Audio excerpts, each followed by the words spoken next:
So thank you for that wonderful song to start our session for the week of prayer. I'm here to preside the participants of our week of prayer program. The song service started with the sweet hour of prayer where our song leader, Sister Aubrey Albor. Next was the presiding by yours truly. After which would be the opening song, which will be our theme song, and the opening prayer by Brother Nico Marabiles. After which will be our speaker. I'd like to introduce our speaker, Brother Ronald Advicula. Next will be the Acts prayer, which will be conducted by Per.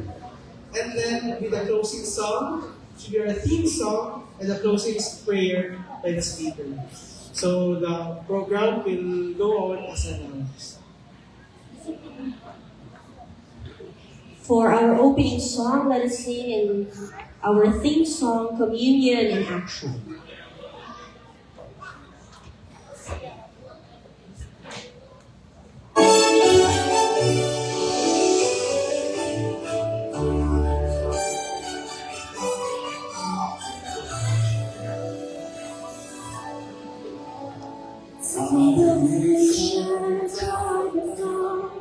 We rise as one, we are the one, called to serve, called to shine, we love the grand star. And let's together our hearts and fire, this is Jesus, higher and higher. Take the blues, love that stays, walking boldly in your way.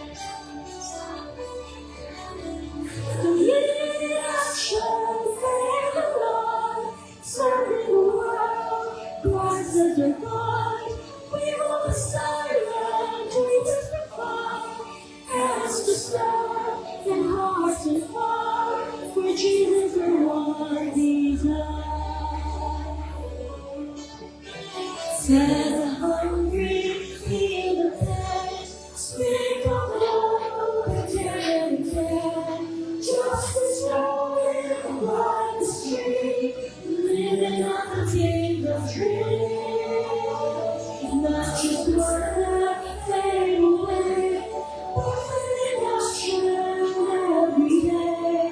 We are the church, we are the call, unite the one and all. sound. We will go to every high and valley low. Empowered by your Spirit's light, we glorify your name. Let us shine as angels till all the world can clearly see your grace and truth. In you we see the beautiful voice. This is the name, this is the song. You give us every cost. Walking forward, hand in hand. You lead us, shine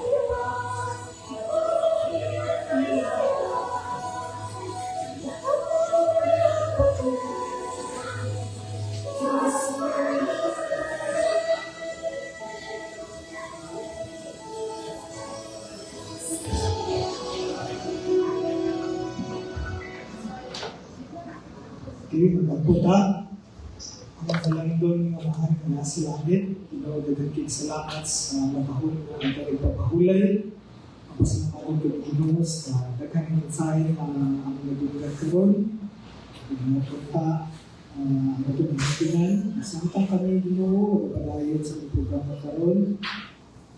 Abangan kami, aging kaalam o open na mo ang mahunag kasi aron ang sa ang mensahe karon atak na. Napun amo ang participants usab ng programa, especially ang speaker, kay masaysay ang mensahe karon adlaw. Salamat Ginoo sa imong pagkamaayo, pasalamat din kami ng pakyas ang mga sa pula sa buhay. Kaya ang ginalaon sa ngalan ng Gawin ng Jesus. Ang personal ng Diyos.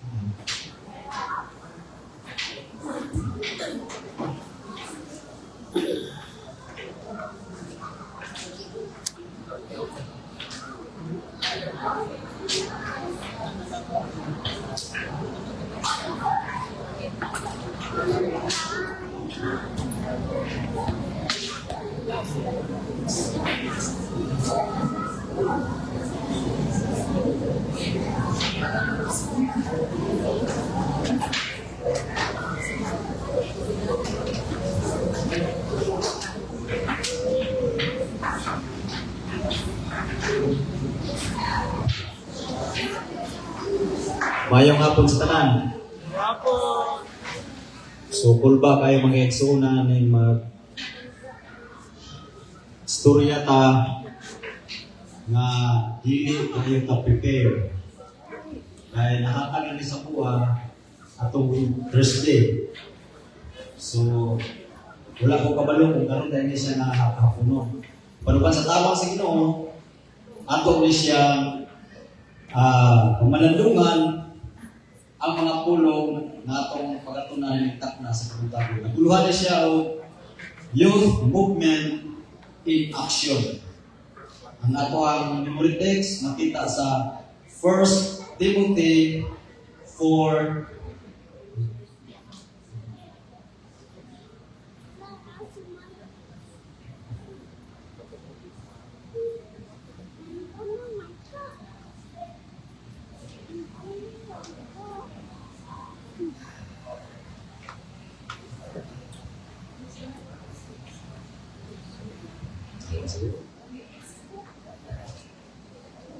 So, padayon ta kay murag. Pwede ra ko nadili, hindi ko ganahan nga makita mo dito. Kaya parang hindi na mo tanaw sa kuha. Sige, padayon. Padayon. So, ato ang memory text makita sa 1 Timothy 4:12. Lagi mo siya. Don't let everyone look down on you because you are young, but set an example for believers in speech, in conduct, in love, in faith, and in purity. At ito po itong oras pagampo. Ninigtak na sa kahaponon na mahan sa katapusang butong sa adlaw ng pagpahulay. May pasalamat kami kanimo sa daghang mga pulong nga among nakatunan. Ninigtak na sa kahaponon Ibubo ka naman yung balang espiritu. Hatagin kami kaalam, kahibalo, pagsabot nga kini mga pulong nga among matun-an, among masabtan sa pinakayano. Ug tabangi kami nga maaplikar namong kini sa among kaugalingon ug mahimo namong gabayan samtang kami nagapaabot sa imong pagbalik. Daghang salamat sa imong pagtubag sa pagampo uban sa pasaylo sa mga sala sa ngalan ni Jesus ang personal luwas. Amen.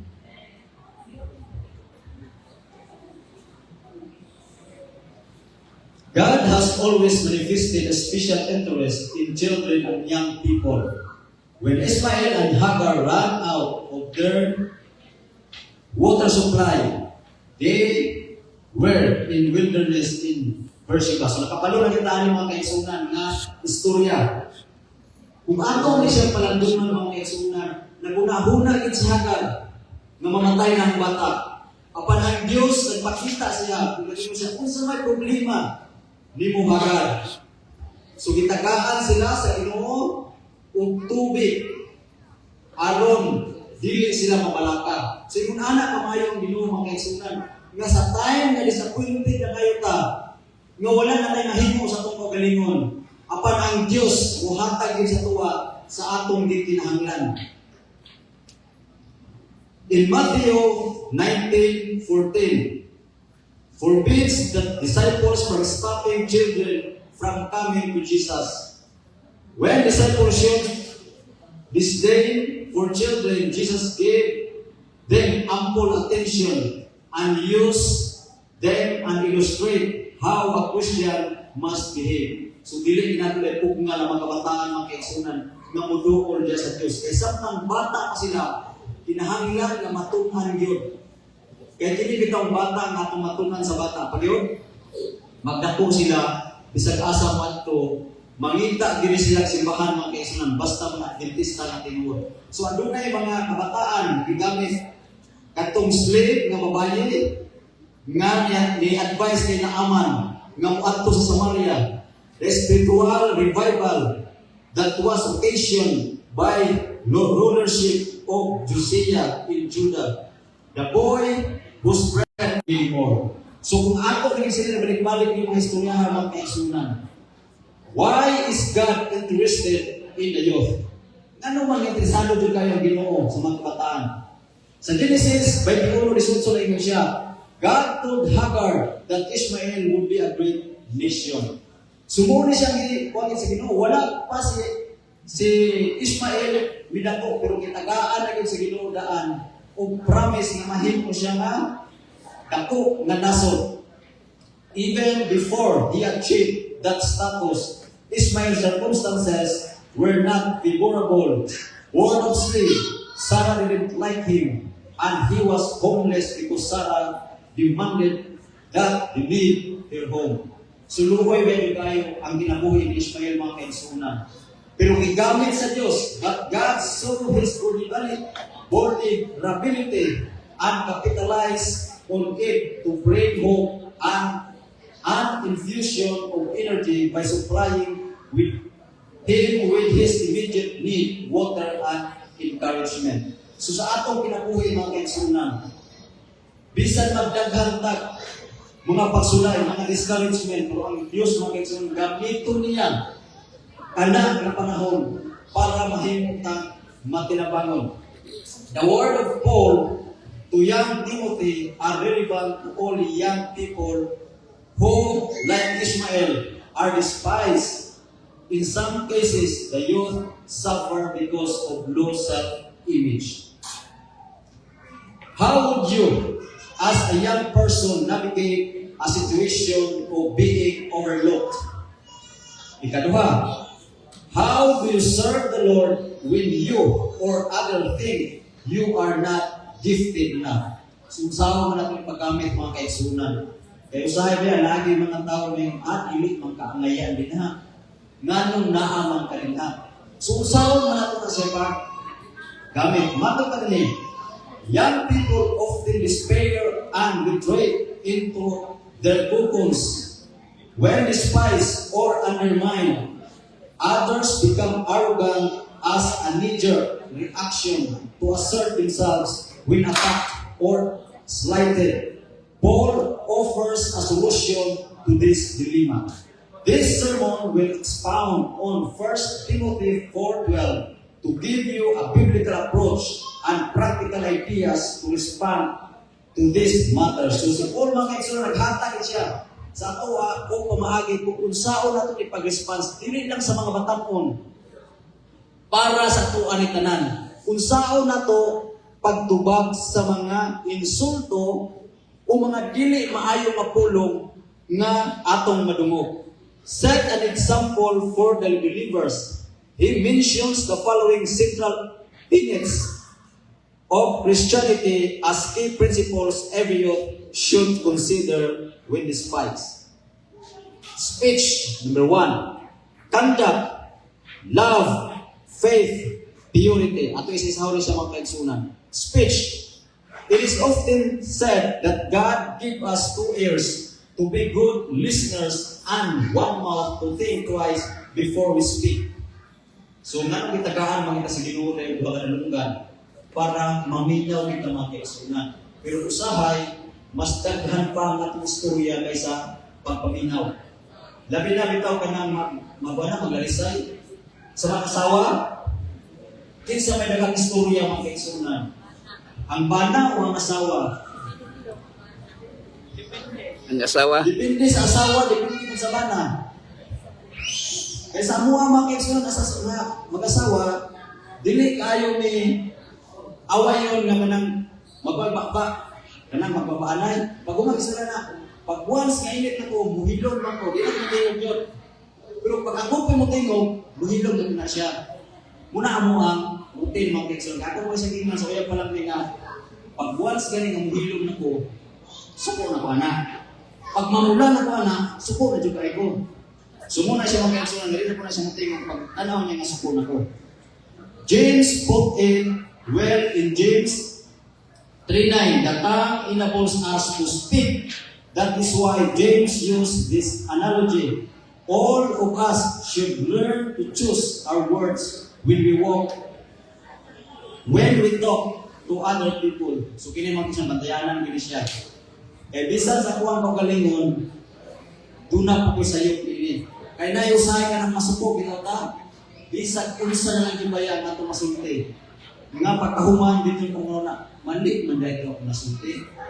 Pero nasulti na nato, ato na siya nabungat. So gikinahanglan diay nga maghilom na lang ang pinaka-the best mga kaigsunan nato sa psychology. Silent is the best answer mga kaigsunan. All of the gift that God has bestowed upon men, none of more precious than gift of speech. It manifested as sanctified by the Holy Spirit. It is power of good. It is with the tongue that we convince and persuade. With it, we offer prayer and praise to God.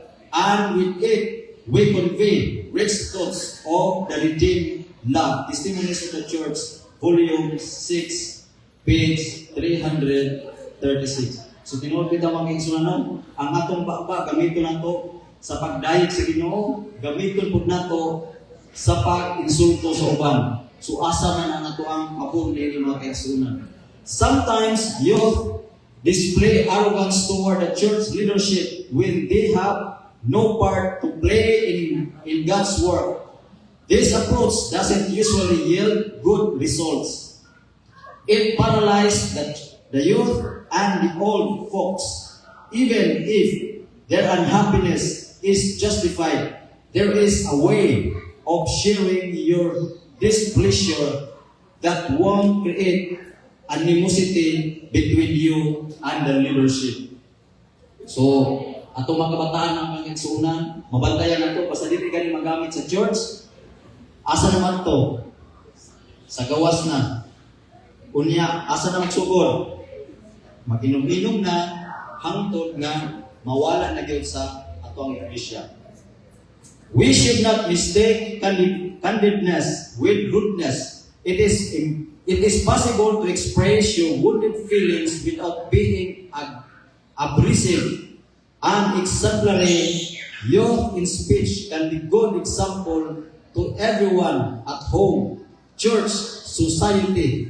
This formula will make your parents, school teachers, and church leaders respect you because you are mindful what you say. So kinahanglan gid ang mga kaigsunan nga ato yung tan-awon ang mga pulong nga magawa sa ato ang mga patba. Number 2, conduct. Matthew 7:16 declares, by their fruit you will recognize them. Do people pick grapes from thorn bushes or figs from thistles? Our behavior is a public display of who we are. So paano man ta makipag-deal sa uban nganha sa atong trabahuan, especially kung nag-igsunan sa atong pamilya, sa atong asawa, sa atong mga anak, unsa ta makipag-deal sila? Which kind of conduct is Paul referring to? The Bible provides characteristics of the person who professes to be a Christian. We will consider a few of the biblical references that define who we should be. Found in Exodus, kabalo na tayo mga kaigsunan, sa napulong kasugo, naa naginipanan. Dili ni siya, buot pasabot, nga dili na ta makasala, kung kinagtuman ka sa napulong kasugo. Ang napulong kasugo, matutadiri, mura na siya og salamin. Nga makabaluta kung asa ta nakasala.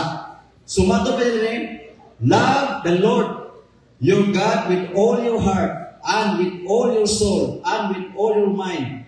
This is the first and greatest commandments, and the second is like it, love your neighbor as yourself. So kinsa man ang nato ang pinakaduol na silingan mga kaigsunan, ang atong asawa, usahay, makita nato ang asawa nga dili maayo ang suot at rin pangita jud tanawon. Okay? Ang bana ko gasapyot ra ng lupod nimo. So usahay mga kaigsunan, atong kaugalingon nga silingan, ato katong sawayon. So dili kay siya dapat mga kaigsunan na sawayon po nato. Kung dili itama nato ang dili maayo. Ato gi istorya mga dili gid siya maayo nga imong suluton. Dili ang gwapo. Dili kay ato ang isultuhon na hinuon. This is the profound definition and summary of the Ten Commandments, files in the face of legalism. Love is the foundation of the moral law of God. So mo gini siya makaigsunan. John 14:15, if you love me, keep my commandments. Galatians 5:23, but the fruit of the Spirit is love, joy, peace, forbearance, kindness, goodness, faithfulness, gentleness, and self-control. Against such things, there is no law. God dispenses this virtue to all who call themselves Christians. So, kumusta man ta mga kaigsunan? Christians iya ta Ginoo? O nagpaka-Kristohanon lang ta mga kaigsunan? There is a fruit of the Spirit mga kaigsunan, ang pinakalisod para sa kuwa, ang self-control. Amot lang sa inyo pero sa kuwa, self-control ang pinakalisod para sa kuwa. Kaya pag once na masuko na ta, dili nagyud ta makapugong sa atong kaugalingon. Mo bitaw na ingon sa psychology na kung doon tayo ma-receive nga dili maayo mga pulong o dili ta natay ma-receive nga murag sa chat bitaw kinahanglan nga mupusa ta 3 to 10 seconds usa ta mo hatag sa tuwa opinion kay para makaunahuna ta og tama. Philippians 4:8, finally, brothers and sisters, whatever is true, whatever is noble, whatever is right, whatever is pure, whatever is lovely, whatever is admirable, if anything is excellence or praiseworthy, think about such things. So ato yung una-unahon na siya mga kaigsunan. Ikatulo, love. We have already said the commandments of God are founded on the principles of love. We cannot claim to love God and hate our enemies. Tinuod yun siya mga kaigsunan. Ngayon nga, nahigugma ko sa Ginoo, pero naakay gigugtan. So dili siya pwede. Satan offers us a counterfeit of a love God wants us to have. Gospel and circular songs have been written on love. Sumupo ni siya mga kaigsunan sa kuha. Sa atong trabahoan, atong mga music, rock ayo. Pero pagka Sabado, Diyos nang tagayo. Muna itingon nga, gikan sa Domingo hangtod sa Biyernes, kalibutanon ta. Pero pag-abot sa Sabado, grabe ka Diyos nung. Sinukutan, insert yun. Pero ang kinaiya, perting pagita. Diba? Tinuod ba siya mga kaigsunan? Ingon-anay dyan siya ang atong kinabuhi as Kristohanon. Usahay atong mix mga kaigsunan ang atong pagka-Kristohanon ug ang atong pagka-kalibutanon. So gikinahanglan magpili kita mga kaigsunan kung asa ko dapit. Sa hinay-hinay atong ibutang sa tumunahuna nga, Lord, mao ni akong kinaiya. Hinay-hinaya taon ang buha, Lord. Kay kung dili ni siya makuha nga itong kaigsunan ng kinaiya, mahimo kita nasa kalibutan. So, padayon ta, Jesus challenged all His disciples when He said, "But this everyone will know that you are my disciples if you love one another." So kung atong gihigugma di ay ang atong isig katawo mga kaigsunan, iha makita nga kita anak sa Dios, The badge of Christianity is not an outward sign, not a wearing of a cross or a crown, but it is that which reveals the union of man with God. The strongest argument is favor of the gospel in a loving and lovable Christian. Believes the Adventist Youth Ministries uniforms should be the uniforms of love. So sa atong pagkakristohanon na mga kaigsunan, kinahanglan ang atong uniforme hugma gyud mga kaigsunan. Faith, ika-4. Hebrews 11 is known as the hall of fame of men and women of faith. Martin Luther and fellow reformers based their theology on Romans 1:15. For in the gospel, the righteousness of God is revealed, a righteousness that is by faith, from the first to last, just as it is written, the righteous will live by faith. The Adventist faith was also founded on this same premise. So gikinahanglan gid mga kaigsunan nga atong faith do na gyud gugma pod kay bisan pag-usaw na to. Dili makita sa tuwa ang atong pagtuwa tay gugma mga kaigsunan. Faith is not passive virtue. Sabi ni Adventists have known as the people of the book. Let us do more than distribute the Bible and our literature. Let us be people who practice our faith based on the Bible. Isaac believed when he was told by his father Abraham. So muna siya makisip, palamandaan nga si Abraham yung dala si Isaac. Apan sa paghigop siya mga kaigsunan, wala yun mireklamo si Isaac. Tungod kay nagtuo siya sa iyang amahan o nagtuo siya sa Diyos.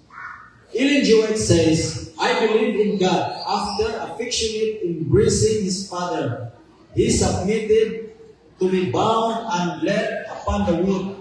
And as his father's hand was raised to slay his son, an angel of God who have marked all the faithfulness of Abraham called to him out of heaven and said, Abraham, lay not thine hand upon the lad, for now I know that thou fearest God, seeing thou hast not withheld thy son, thy only son from me.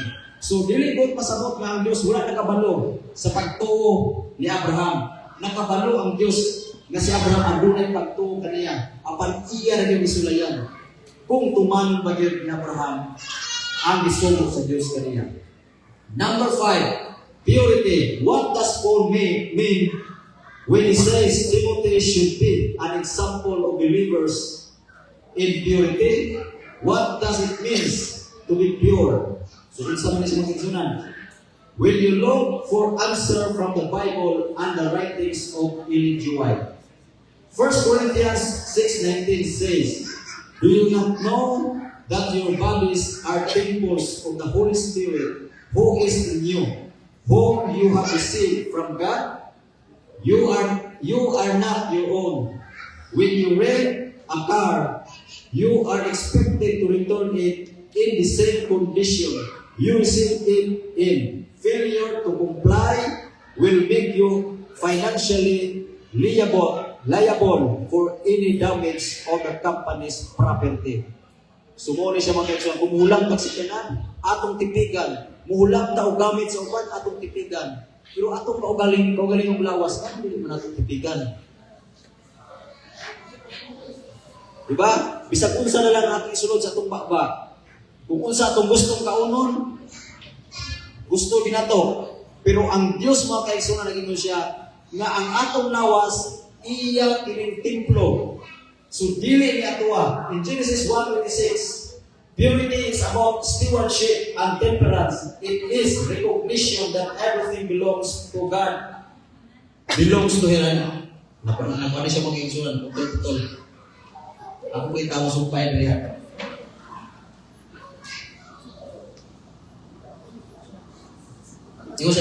Purity is belong to God who created in Genesis 1:25-26-27.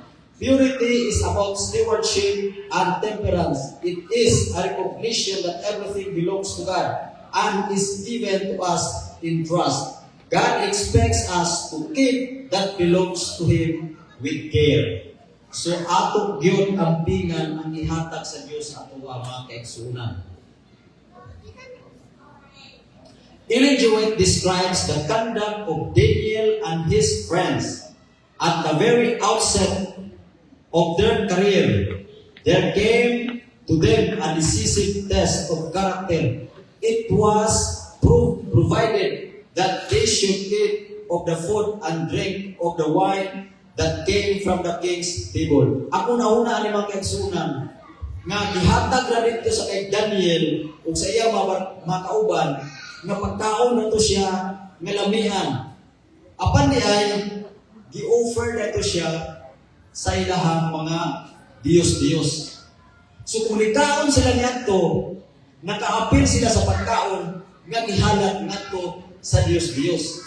So karon ako nasabtan mga kaigsunan, ngano wala nikaon si Daniel ug ang iyang mga friends ni adto nga pagkaon. Dili kay tuod kay naatoy mga dili duluntanan nga pagkaon, kung dili i-offer nato siya sa mga idols. Sa atuwa usap na pinabuhi karon mga kaigsunan. Wala tayo Diyos-Diyos. Pero ang atuang kaugaling mo usahay mahimo natong Diyos-Diyos. Cellphone, usahay mahimo natong Diyos-Diyos. Atong trabaho, mahimo natong Diyos-Diyos. Ang atong kwarta, mahimo natong Diyos-Diyos, mga kaigsunan. In 1 Timothy 4:12, Paul offers Timothy and all young people a blueprint to respond the people who undermine them because of age. Everything to God, even our existence and bodies. When God makes you great, you should always honor Him by being an example to all believers. All who are faithful followers of Jesus are already great. God has declared you a royal priesthood and a holy nation. There's no need to despise yourself and allow others to do so. When you know your identity, those who know sa tuwa. Kaya ang Lex, sa tubangan sa Ginoo. So pangayoon nato si hamang kaigsunan nga ang tanan nato mabuhat dili lang makalipay sa tao kung dili makalipay yun sa Diyos mga kaigsunan. Dinigdag na sa kapunon at ito pa tumulo sa pagkampo. Salamat Amahan sa mga pulong nga among napatalimugan. Tabangi kami, nga mahimo kami, nga maayong nga lumulupyo. Dinhi sa kalibutan, mahimo kami kahaya. Sama sa mga example nga gihatag ni Paul ngadto kay Timothy sa 1 Timothy 4:12 nga kinahanglan amahan ang among mga pulong, ang among mga pinuhatan, ang among pagtuo, gugma, ug ang among pagkaputli imo untang ihatag sa matag usa kanamo. Kay wala kami mahimo kung wala ikaw. Busa ibubo kanamo imong balang espiritu aron may maggiya kanamo sa matag adlaw sa among pagkinabuhi nga Kristohanon.